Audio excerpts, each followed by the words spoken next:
I always wanted to play Shadow of the Colossus as a kid. I'd seen it on TV and in magazines, and it always looked like something just special. But I never actually got to play it back then. When I finally did get to play some of it a few years ago, I was really blown away by just how big it felt for a 2005 PS2 game. The world, the atmosphere, the Colossi, it all just felt massive. The whole game had weight to it that really stuck with me.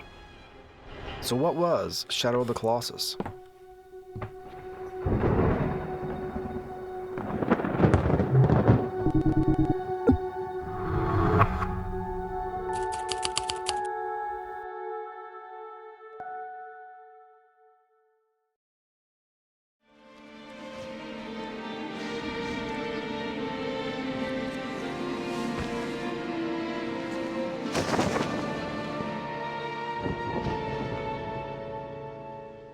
After Ico, Ueda and Kaito, the director and manager, had to figure out what the next step was going to be.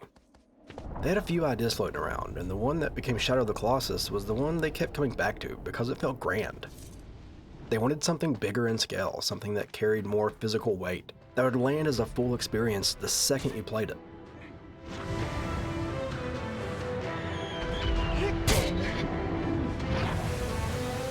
Ueda also talked about how Ico got a lot of love for its atmosphere, but he still heard feedback that it didn't always feel like a complete game package to some people, and that really stuck with him.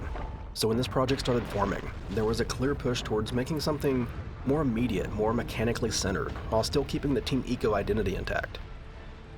The core of the project was pretty simple: a horse, giant enemies, and climbing. Ueda tied the direction of the game to those ideas early on, and once they became the foundation, everything else had to be built around it.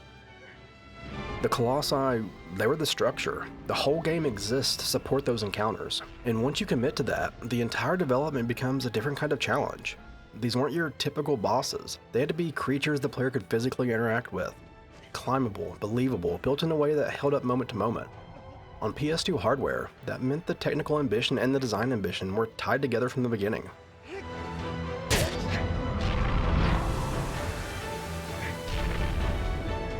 Ueda also made it pretty clear that he didn't want the game leaning on heavy dialogue or constant explanations. He was more interested in expression through design, through what you do, how the world is presented, how the moments are framed. The storytelling approach was meant to be restrained so the experience could carry the weight.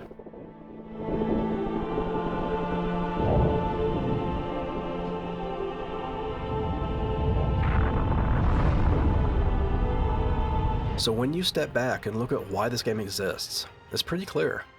Team Ico wanted to build a grand-scale experience centered on 16 giant creatures, around a handful of core mechanics with restraint baked into how the story is told. The entire project was aimed at one thing. Shadow of the Colossus was built around a feeling before it was built around content.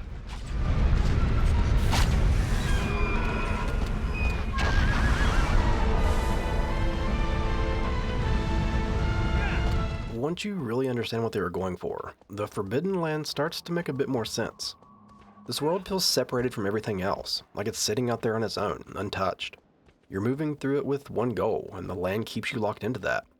There's a lot of space here, a lot of quiet, and that silence becomes part of the mood.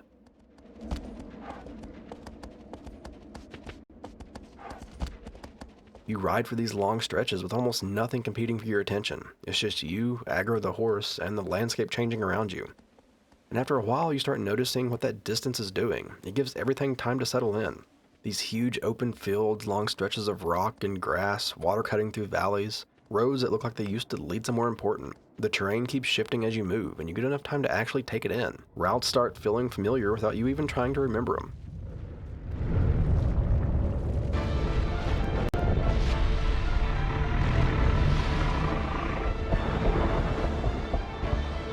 The travel becomes part of the overall experience. It sets your headspace before each fight. The objective sits in the back of your mind the whole way there.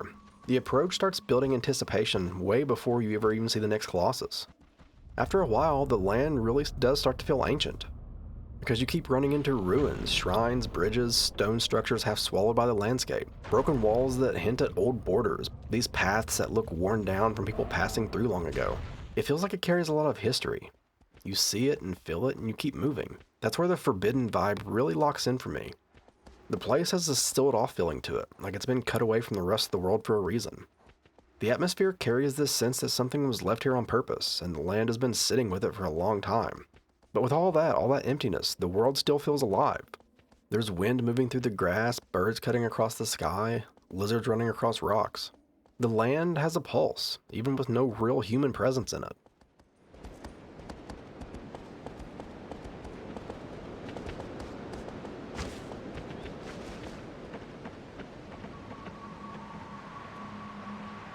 Aggro matters so much here.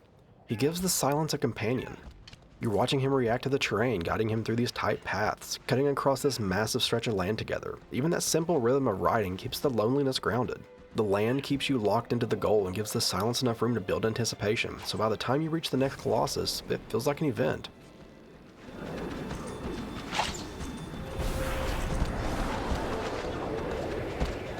Once you're out in the Forbidden Land and you start heading towards the next Colossus, the game falls into this very specific pattern.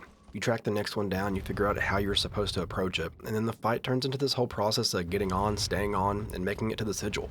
And even though the overall structure repeats, every Colossus still feels like its own thing. Each one has a different setup. You show up, you see what you're dealing with, and your brain immediately goes into, alright, how do I do this?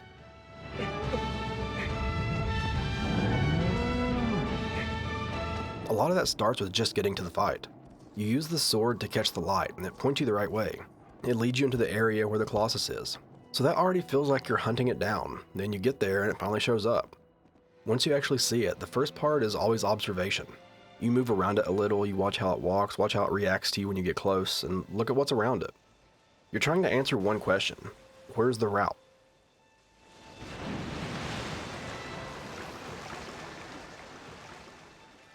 Because every Colossus has a route, there's a way onto the body. There's always some trick to it. Sometimes it clicks fast, sometimes you have to mess with it for a minute and see what it responds to. And the area around the fight is really important also. A lot of these fights use the terrain. Some use structures, some need the Colossus in a certain position before the climb even starts. So the fight begins on the ground, just figuring out the setup.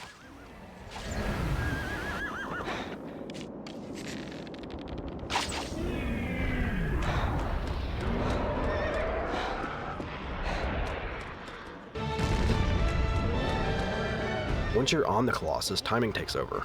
The weak points are the goal, but getting there is the whole struggle. The Colossus is moving constantly. It's shifting its weight, turns, shakes, little moments where it kind of steadies up for a second, and then it gets wild and thrashes around again. After a few fights, you start recognizing those windows. You start knowing when you can push higher and when you just need to hang on and ride it out.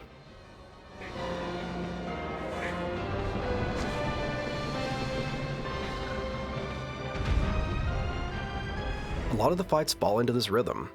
You get stable and move up during the opening, grab the next hold and take a second, then push again.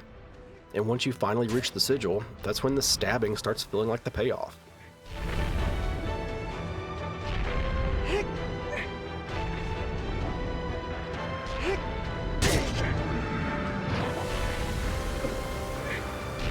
The climbing in this is basically the combat. These Colossi feel like moving terrain.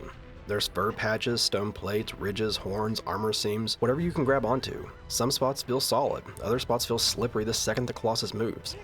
And the whole time, you're climbing while this thing is moving underneath you. Wanderer's movement is a big part of why it feels so intense. He's always adjusting, grabbing, slipping, fighting for footing, getting dragged when the Colossus jerks. That shaky, unstable feeling is baked into the climb.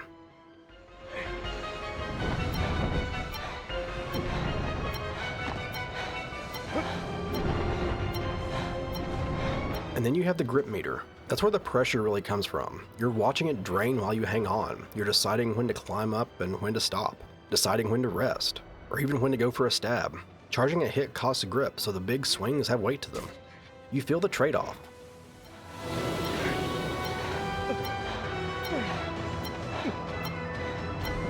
Mistakes matter because the whole fight is built around the route. A slip can knock you down a few steps, and a bad timing choice can send you falling off the body. A long shake at the wrong moment can really drain you out. So the fights lean into endurance. You hang on through the movement and recover when you get a calmer moment, and you keep pushing forward when the window opens up. and then you head out again. And that structure stays the same, but the way it plays changes every time. Some fights are about approach and positioning. Others are using the terrain, or about timing your jumps in a specific way. Some are about getting the Colossus to move a certain way so you can start the climb. So even though you know the process, every new Colossus still makes you adjust and try to solve a puzzle.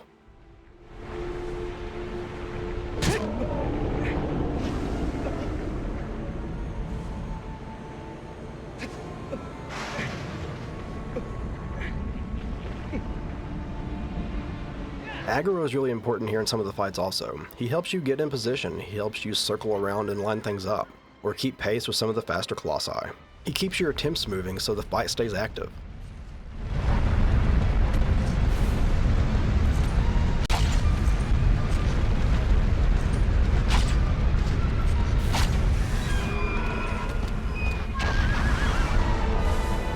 And by the time you do finish a Colossus, the win usually feels pretty physical. You stayed on long enough, you managed your timing, you made the climb work, you landed the hits that mattered and finished the route. So Shadow of the Colossus makes combat feel like persistence against something much larger than you.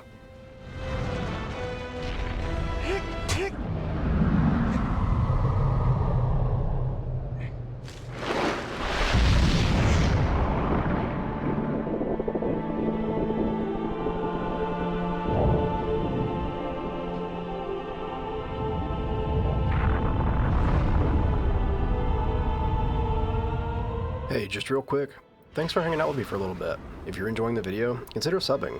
There's already a lot of content on the channel and there's always more coming. It's really hard to believe that this time last year the channel was only sitting around 300 subs, and now it's getting close to 13,000. That's still insane to me. I really do appreciate your all's support. But if you're enjoying the video, leave a like and drop a comment also. Did you play this game? What'd you think about it? But that's enough of all that, let's get back into Shadow of the Colossus.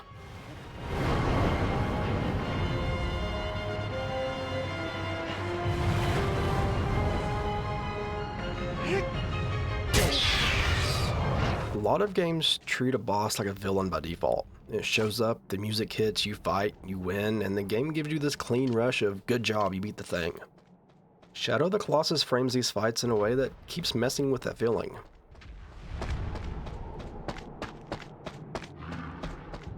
For one, a lot of the Colossi don't come across like something that's hunting you. Most of the time they're just there, walking their route, standing in place, existing in the world like they've been part of it for a long time. The fights start because Wander steps in their space and forces it to start, and the game leans into that in the way it presents them. The first few seconds of a Colossi encounter usually hit like awe. You see the size, you hear the footsteps, you watch the way they move. It feels less like enemy spotted, and more like you just found something ancient, something massive, something that doesn't even feel like it belongs in the same category as you.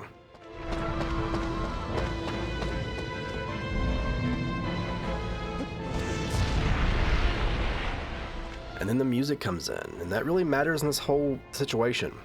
During the climb, it's big, it's dramatic. It pushes the fight into that heroic space where you feel like you're doing something impossible. It gives you momentum.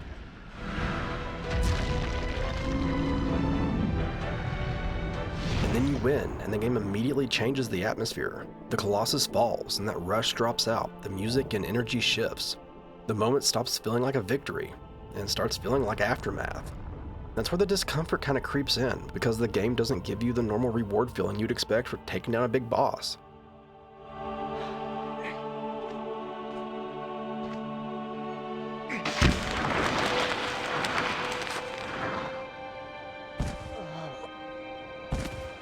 And then you get hit with these black tendrils. And that visual does a lot. It turns the end of the fight into something gross, ugly, something invasive, it's possessing you. Something that feels like it came with a consequence. It makes the win feel like a cost that you're paying in real time, even if you don't fully understand what it is yet. And then the game just keeps moving. It puts you back on your feet, points you towards the next one, and lets you continue. There's no big moral speech or cutscene that tells you how to feel. It's just the same cycle again with that weird weight sitting on top of all of it.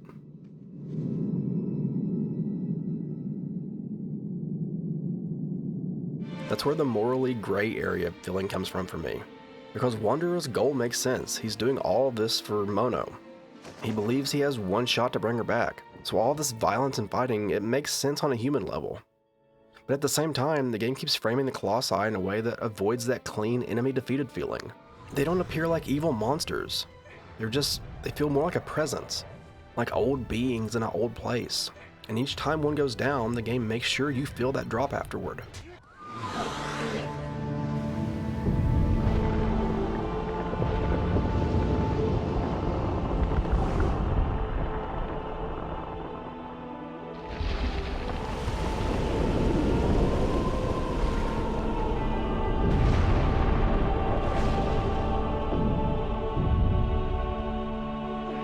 So you just keep going, because the goal is strong enough to keep pushing forward.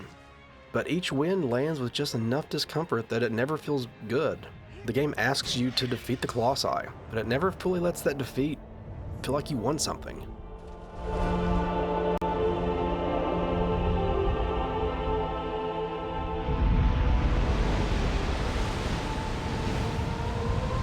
So after spending all that time with the mechanics, after chasing these things down and climbing them, finishing them, the story starts feeling pretty heavy, because you realize how little the game actually says out loud. It gives you the situation, and gives you the rules, and it mostly steps back, and that restraint is a big part of why the story hits the way it does.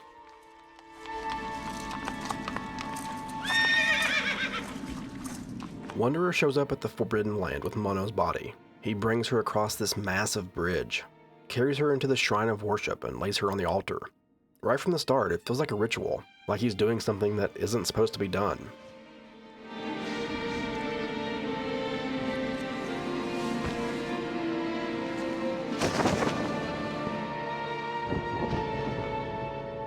And you really don't need a bunch of dialogue to understand that. You can feel it in the world, in the quiet, and how alone the moment is. And then Dorman, this entity, speaks. Dorman offers him a deal.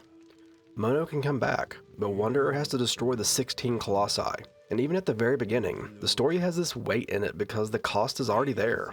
Dorman warns him there's going to be a great price. So the entire journey starts with that feeling hanging over it. Wanderer agrees though.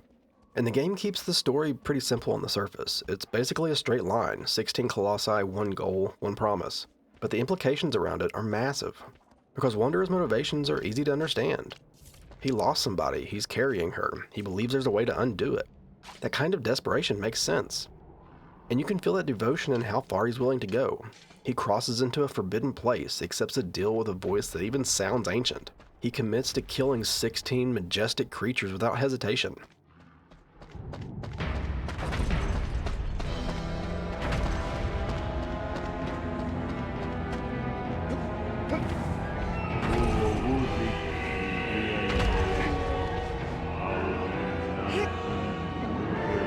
Mono, on the other hand, stays almost completely undefined. You get the basic idea that she was sacrificed because of a cursed destiny, and that's pretty much it. She's not really there to be a fully explained character. She's just the reason everything is happening. She's the weight Wanderer is carrying, and because the game keeps her mostly silent, the player gets to fill in the rest. That's part of what makes it feel personal. Then you get into the actual rhythm of the game, and something starts to happen in the background. Every time a Colossus falls, this black force pours into Wanderer, the black tendrils. And over time, you can see it on him. His skin changes, his face starts to look sick, his body starts carrying the consequence of what he's doing. The cost becomes physical and visible on him, it becomes unavoidable. And the story never stops to over-explain any of this. It never gives you a big lore dump, it just keeps showing you the result, the consequences.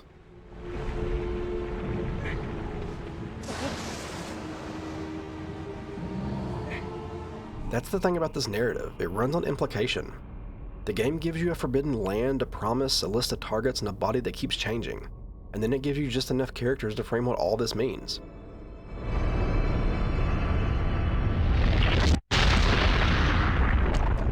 Lord Ammon is the biggest one.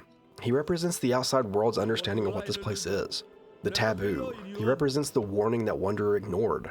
He shows up in the shrine once the last Colossus is gone. And that moment reframes the whole journey, because now you're seeing Wanderer through someone else's eyes, as a person who's crossed a line, not a tragic hero.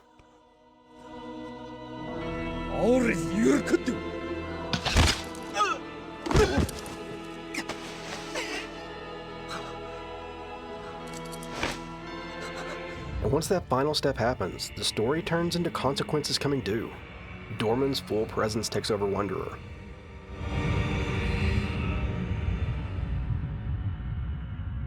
Aemon and his men use a sealing ritual at the shrine. The magic sword goes into a pool, a vortex opens, and Wanderer gets pulled into it, and then the giant bridge collapses, sealing the land away.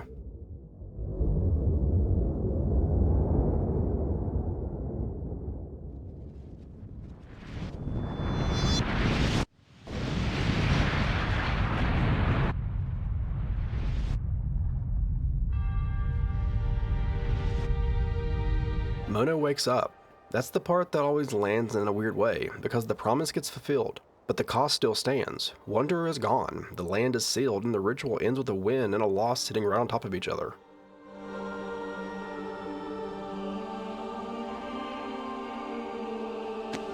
And then the game gives you the last image, the horned infant in the shrine.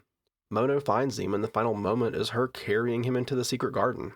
And it ends like that. It's quiet and heavy. So when people talk about this story being simple, I kinda get what they mean. The overall plot is straightforward. The structure is super direct, but the feeling it leaves behind is massive. Because the game never tries to lock the meaning down for you. It gives you the situation and lets you sit in it. It lets you wrestle with Wanderer's choices. It lets you carry the weight of the cost building up over time. It lets the ending land without telling you exactly what to take from it. And that's why the restraint works. You're left with a story that feels like a myth someone told you once. Clear images, a few names, a forbidden act, a price paid, and a quiet ending that stays in your head because it never tries to explain itself into being smaller.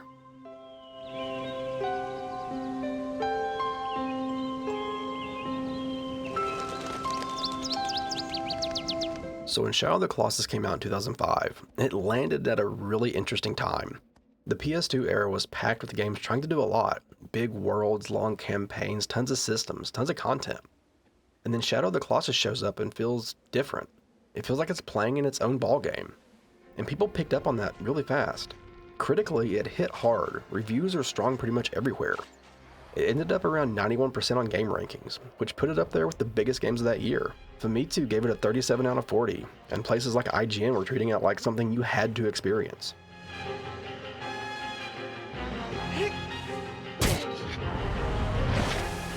And what's cool about the reception is that it wasn't treated like some flawless thing. Even back then, people were talking about the rough parts too. The camera, performance, controls, all that came up, but those same reviews would still turn around and say the game was special anyway. Then the awards start rolling in, and that's where you can really see how far it reached. Because it wasn't only critics pushing it, developers were recognizing it too. At the 2006 Game Developers' Choice Awards, it shows up as a major winner, including Best Game Design. That's the industry looking at the structure of the game and basically saying, yeah, this is real design.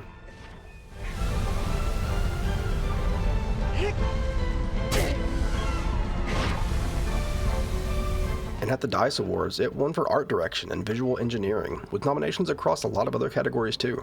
So you've got that combination of strong critical response, strong developer recognition, and a game that people kept talking about long after it came out.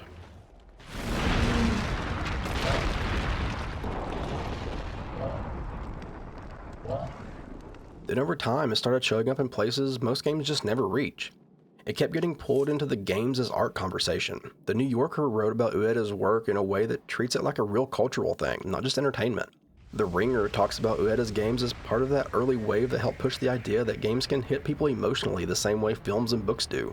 And then you've got the Smithsonian American Art Museum including it in their Art of Video Games exhibition, which is wild when you think about it. So the legacy here goes way beyond people liked it. It became one of those games people bring up when they're trying to explain what the medium can feel like.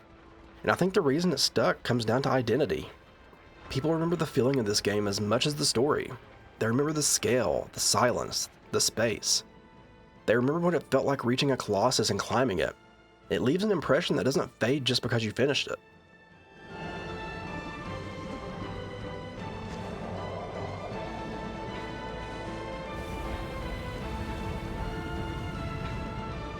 It even became a design reference point. There are game design texts that use Shadow of the Colossus as an example of bosses becoming playable spaces, like the level is the creature itself, and the player is solving it by moving across it. That's a massive deal. That's the game becoming a teaching example. And you can feel its impact on modern design, even when nobody's really quoting it directly. Climbing stamina systems get compared to this game constantly. People bring up Breath of the Wild all the time when they talk about how climbing became a resource decision in modern games. That link comes up because Shadow of the Colossus made that climb feel tense and physical in a way people didn't forget. So when you put all that together, the reviews, the awards, the cultural footprint, the way it became a reference point, it makes sense why people still talk about this the way they do. It didn't fade into the PS2 catalog, it stayed alive, and it still feels singular, even now. Shadow of the Colossus became unforgettable because it knew exactly what to leave out.